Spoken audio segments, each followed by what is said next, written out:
just within the last couple of months, we've gotten 2 FDA approvals for PARP inhibitor use in ovarian cancer patients in maintenance frontline.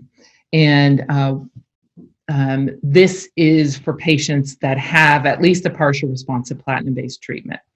So the first FDA approval was for niraparib. And niraparib, what's interesting and unique about niraparib is, number one, it's dosed once daily.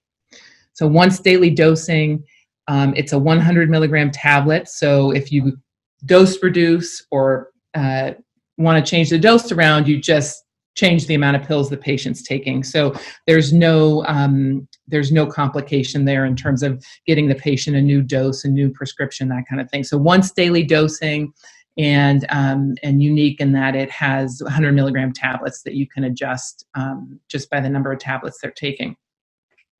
The other unique thing about niraparib that I want to mention is there's potentially more hematologic toxicity in the form of thrombocytopenia than the other PARP inhibitors. So for niraparib, you do have to check labs every week when you start the patient on treatment. That being said, niraparib is approved for all comers. So BRCA mutated, HR proficient, HR deficient, you can use it in everybody. You just have to have the patient have a partial response to treatment, and the goal is to try to start the medication within 3 months of completion of treatment. The other interesting thing with niraparib is with this FDA approval, they have dosing based on what they call weights and plates. So the weight of the patient and her baseline platelet count can potentially guide you into starting at a dose reduction at the get-go.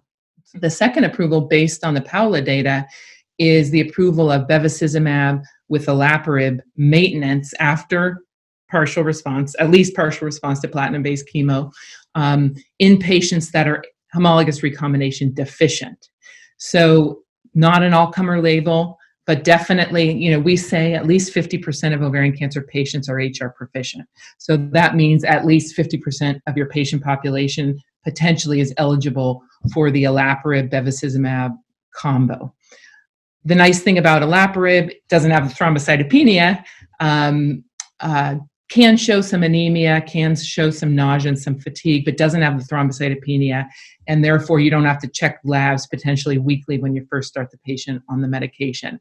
It is twice daily dosing, so you do have to take it in the morning at night, so unlike niraparib, but again, pretty well tolerated with not, the side effects of bevacizumab were not increased because of the addition of the olaparib, which is good to know. So this is very relevant for people that are already using bevacizumab.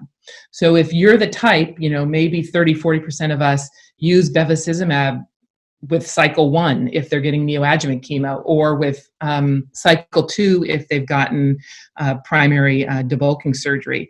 And so if you're the type that's using the bevacizumab from the get-go, from diagnosis, you now, and the patient's HR deficient, you now can pop on that olaparib when they're done with their chemo and have an FDA approval for that.